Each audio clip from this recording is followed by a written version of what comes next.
It was not the cold that broke her. The Mercer house had drafts in every hallway, and Sylvia had learned in her first winter there to sleep with 2 quilts and wake before the fire died. She knew cold.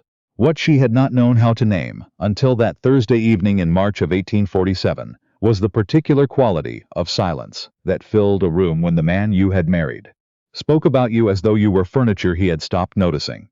She had been standing at the top of the servants' stair, holding a tray she had meant to bring down to the kitchen.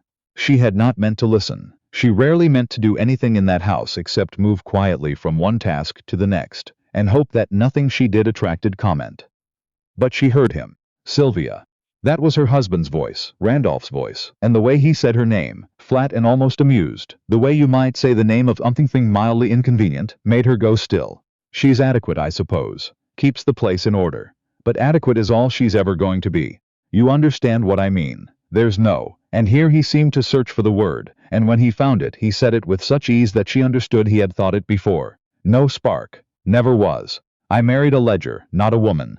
The man he was speaking to laughed. She did not know which of his friends it was. It did not matter. Does she know? The friend asked. God, no, Randolph said, and she wouldn't understand it if I told her. Sylvia stood at the top of the stairs for a long time. The tray was cold in her hands. The kitchen fire had gone out once already that week, and she had been the one to relight it at 5 in the morning without waking anyone, without being asked. She had done that, and she had organized the household accounts so that they came in $14 under budget in January, and she had written the invitations for the Mercer dinner party in December. 42 of them. In her own hand, and she had done all of it without complaint and without particular expectation of thanks. A ledger, he had said. She walked back down the hall. She set the tray on the small table outside the linen closet. She sat down on the edge of her bed and looked at the window, which showed her nothing but bare maple branches, and a sky the color of old pewter. She was 26 years old. She had been Mrs. Randolph Mercer for 4 years. She thought about the evening in the summer of 1843 when her father had called her into his study and told her that an arrangement had been made. He had not asked. He had explained it with the same tone he used when explaining business matters. Straightforward, sensible, concluded. The Mercer family was well established. Randolph was 31 and had a good income from the textile mill his father had left him. Sylvia's family would benefit from the connection. These things were done.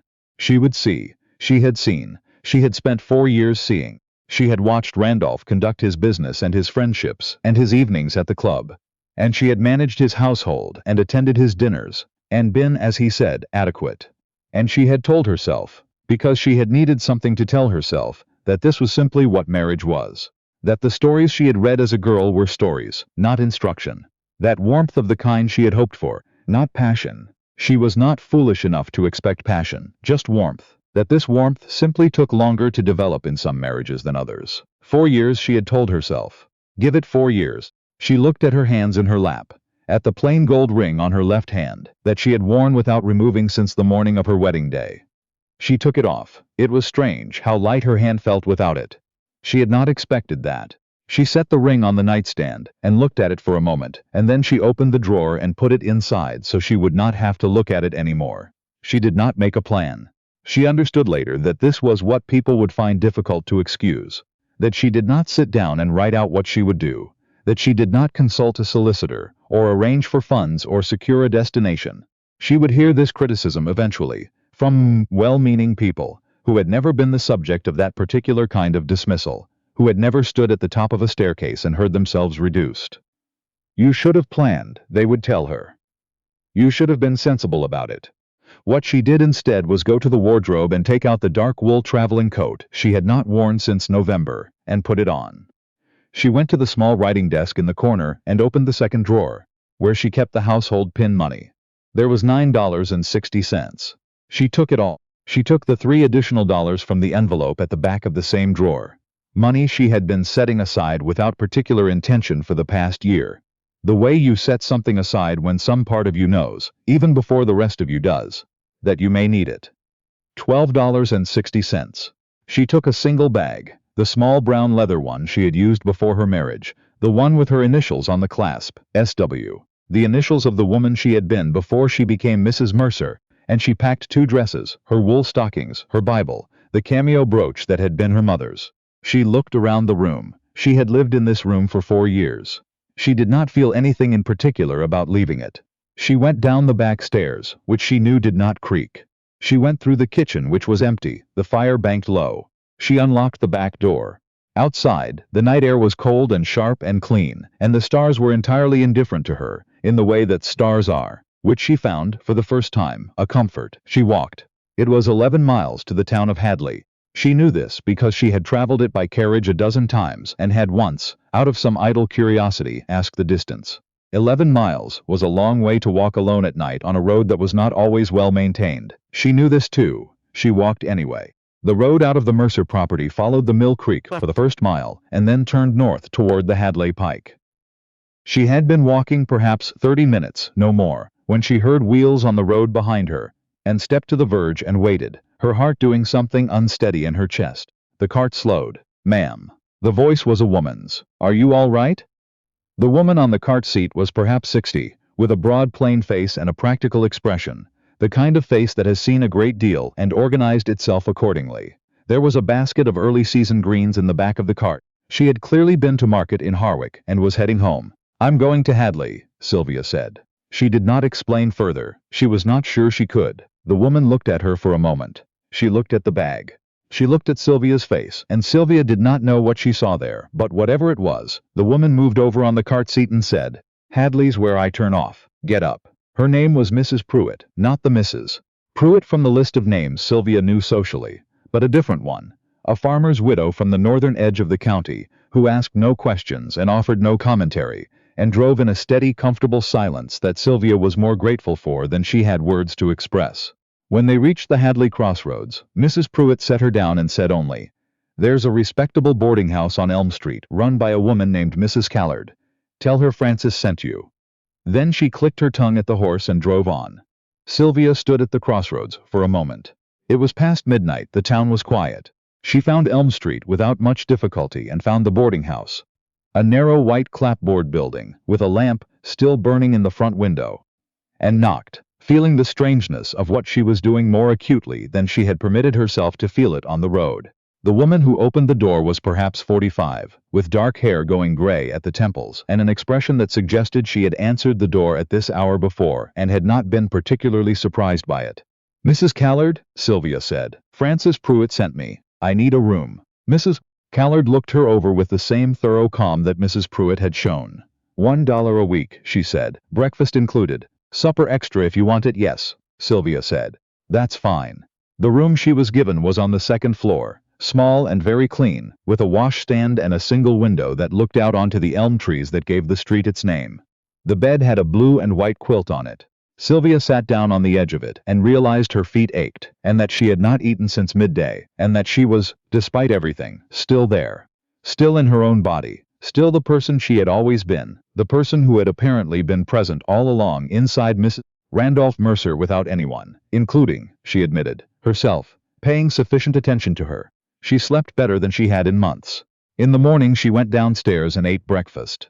Oatmeal and bread and coffee, the best coffee she had tasted in years. She didn't know why. And she sat at the table in Mrs. Callard's kitchen and tried to think clearly about what came next.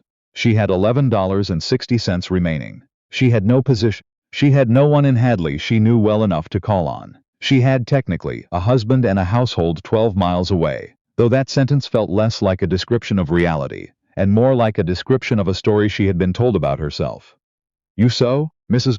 Callard asked, refilling Sylvia's coffee without being asked. "Yes," Sylvia said. "Well, I suppose. More than well, I'd guess, from the look of that coat. Did you make it?" "I altered it," Sylvia said. "It was my aunt's." Mrs.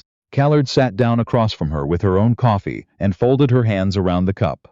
"There's a dressmaker on Colton Street who's been looking for help since her assistant left in January. Will apprentice. She's fair-minded, doesn't pay extravagantly, but she doesn't shortchange anyone either." Sylvia looked at her. "Why are you telling me this?" "Because Francis Pruitt sent you, and Francis doesn't send me people who can't make use of a direction," Mrs. Callard said simply.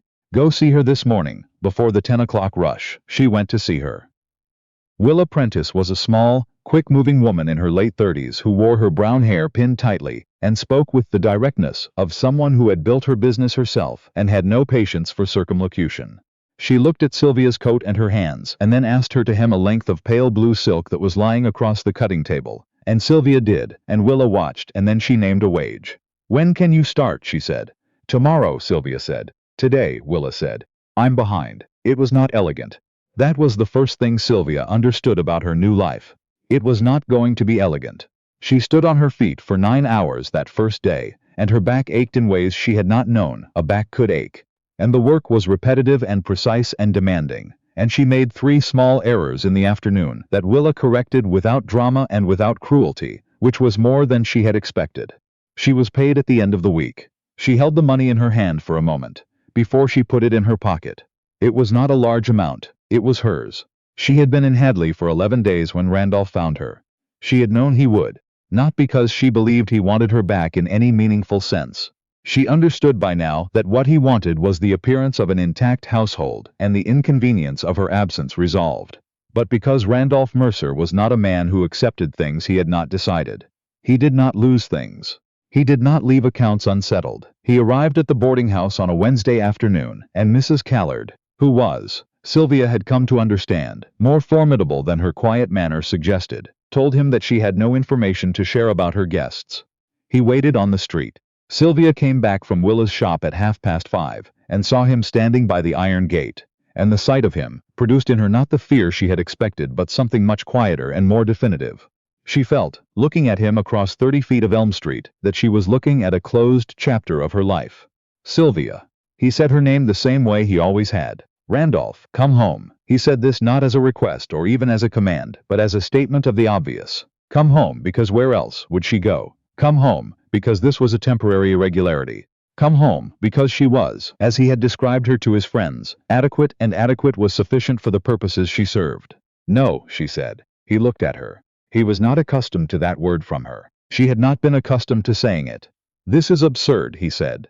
"You have no income, no position." "I have a position," she said. "I have an income. I have a room." He stared at her. She could see him trying to locate, in the woman standing in front of him, the woman he had married, quiet, accommodating, adequately invisible, and finding that she was not precisely there anymore. "Whatever you heard," he began. "I heard enough," she said. "I heard everything I needed to." There was a silence. A woman walking past with a basket slowed very slightly, then moved on. "You can't support yourself as a seamstress," Randolph said. He said it with confidence, the way he said most things, and she thought, he may be right actually. He may be right about that. But she found, somewhat to her own surprise, that she was not particularly afraid of the possibility. "I expect I'll manage," she said. He left. Not gracefully, he said several things first, about propriety and her father and what people would say, and she stood on the sidewalk and listened to him say them, and said nothing herself. Because there was nothing that needed to be said. When he was done, he walked to his carriage and got in and drove away. And she stood there until she could no longer hear the wheels. Then she went inside and ate supper and went to bed. In the weeks that followed, she learned things she had not known about herself. She learned that she was better at the precise, difficult work, the beating, the fitted bodices, the alterations that required exactness, than at the straightforward volume work, and that Willa recognized this, and began, without much commentary, to assign her accordingly. She learned that she liked the other women who came and went through Willa's shop. The ones who brought their mending. The young women, choosing fabric for new dresses. The older women who had long since decided what they thought of everything, and shared those thoughts freely. She had not known she liked women, specifically, until she found herself among them consistently, which told her something about the 4 years she had spent in the Mercer house, with its mahogany furniture, and its men's evenings and its long hallways. She learned that $12 a week, carefully managed, was enough. Not for luxuries, not for any version of the life she had lived as Mrs. Randolph Mercer, but for rent and food, and the occasional length of fabric at cost from Willa, who had started to let her take remnants home. She was making herself a new dress. She had not made herself anything in years. The act of it, choosing the color herself, the blue-gray wool that she had always been told was too plain for social occasions, felt like an extravagance so private she could barely explain it. It was Willa who told her about the property. It came up sideways, as important things sometimes do. They had been talking about one of the customers, a Mrs. Fairweather, whose late mother had left her a house she didn't know what to do with, and Willa had mentioned a county land clerk she knew who handled these matters, and Sylvia had said, almost without thinking, that her own grandmother had left her something. A parcel of land in Alton County, 12 acres or so, left to her directly and not to her father, which her grandmother had arranged with careful deliberateness, because she had known her son and his habits of disposal. "You've never done anything with it?" Willa asked. "I married 8 months after she died," Sylvia said. "And then she stopped. I never thought about it, while I was married. I don't know why I didn't think about it." "People stop thinking about what's theirs when they're busy trying to manage what belongs to someone else," Willa said. In the matter-of-fact way she said most things. Sylvia wrote to the land office in Alton County the next morning. The reply came 3 weeks later. The land was recorded in her name, had been since 1843, 12 acres of good bottomland near the Alton Creek, currently leased to a neighboring farmer for a small annual fee. Her grandmother, the letter said, had been quite specific about the arrangement. The lease continued to generate income, not much, but steady, that had been accumulating uncollected in an account at the Alton County Bank since the year of her grandmother's death. She sat at Mrs. Callard's kitchen table with the letter and did the arithmetic. 4 years of lease income. She had to read the number twice. Mrs. Callard, who had been folding napkins at the other end of the table and who had an accurate instinct for when a person needed to speak and when they needed silence, continued folding napkins. After a while she said, "Good news?" "I think so," Sylvia said. Yes. She did not go to Alton County immediately. There was a reason she had stayed in Hadley. Several reasons, if she was honest. Willa's shop, and what she was learning there. Mrs. Callard's kitchen, and the mornings. The way the town had begun to feel less like a stopping place and more like a place. She was not ready to make another decision yet about where she would be, and she had learned, in these months, to trust that feeling. That specific sense of not yet, which was different from the old feeling of simply waiting. What she did instead was write to a solicitor in Alton County, the name given to her by the land office, and begin the correspondence that would eventually clarify her situation in ways she had not expected. The land could be developed. The lease could be renegotiated. There were questions about her marital status and what it permitted. Legal questions that were not simple and that required more letters and more time and a visit, eventually, to a lawyer in Hadley, who told her with dry precision that while her situation was irregular it was not, under the relevant statutes, without remedy.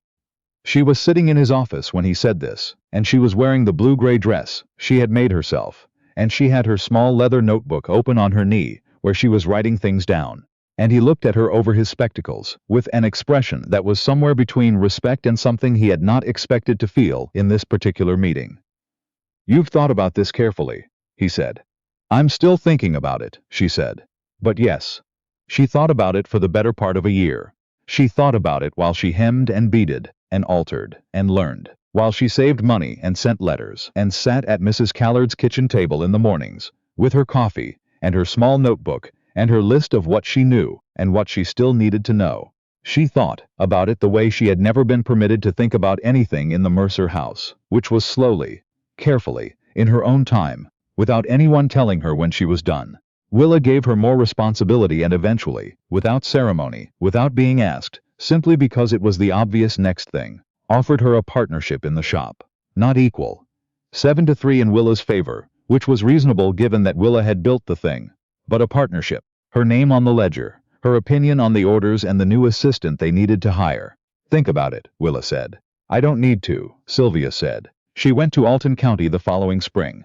She took the stage, which she had the money for, and spent 2 nights at a decent inn, and met with the solicitor, a careful, methodical man named Mr.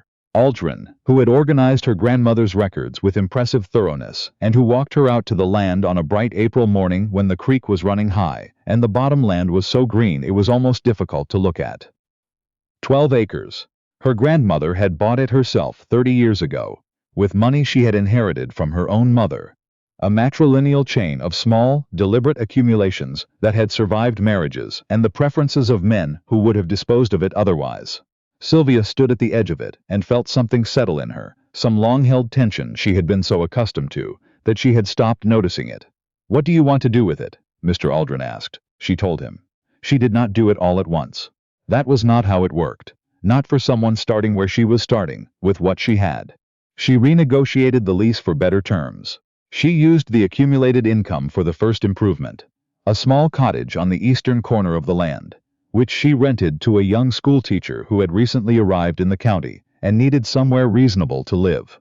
The teacher's name was Miss Hargreave, and she was 23 and brisk and sensible and grateful in the way that people are grateful when they are given something not as charity, but as a fair arrangement. Sylvia came to Alton County 4 times that first year. She split her time, as one does when a life is being built in 2 places simultaneously, with the constant mild anxiety of someone who knows they have not yet arrived anywhere permanent. But she did not feel the way she had feared she might feel, unmoored, provisional, frightened. She felt, mostly, busy, which was not the same as happy exactly, but which was, she was discovering, a reasonable precursor to it. She went back to Hadley. She worked in Willa's shop. She saved money. She wrote letters. She made decisions, small ones and large ones, and she made some of them wrong and corrected course. And she did not ask anyone's permission for any of it. She did not see Randolph again. She heard about him occasionally, through the kind of indirect social circulation that makes privacy in small communities largely theoretical, that he had taken on a new household manager, and that the manager was keeping the accounts adequately, that he had sold one of the mill shares, that he was, by all accounts, managing. She found that she felt nothing particular about this. Not anger anymore, not grief, just the mild recognition that a thing had happened and then had concluded. She thought sometimes about what she would say, if she could say something to the woman she had been at 22. The one who had gone into her father's study, and listened to the explanation, and said yes, because the alternatives seemed to her, at the time, more frightening than what was being offered. She thought about that woman sitting in the cold bedroom, with the pewter sky outside the window, holding the tray, hearing her name said in that flat and careless voice. She didn't know what she would tell her. Come home earlier? Leave sooner? She was not sure those were the right directions. She suspected the only real thing she could tell her was, you are in there, that is the thing to know. You are already in there, the person you are going to become, and she is waiting, and she is not as fragile as you think. She had a ledger now. She kept it herself. She wrote in it every Sunday evening, at the small desk she had bought at an auction for $3, and refinished herself in the room she now rented on the better end of Elm Street. Not the boarding house anymore. Her own room, with a proper lock and a window she could open in summer, and a view of the elm trees that she had come, quietly and without announcement, to love. She opened it and wrote the date. She wrote the accounts, the income from the lease, the income from the shop, the expenses, the savings, what she had put aside for the next improvement on the land. The numbers were not spectacular. They were real. She closed the book. Outside, the elms were going green for the 3rd spring, since she had stood at the top of a staircase and heard herself disappear. The creek somewhere north of the county line was running fast with snowmelt. 12 acres of bottomland were waiting in the quiet, specific way that land waits, asking nothing, belonging to no one's story but hers. She put on her coat, the blue-gray one, not the traveling coat, the new one she had made herself in November, from the best bolt of wool Willa had ordered that season, and she went outside into the morning.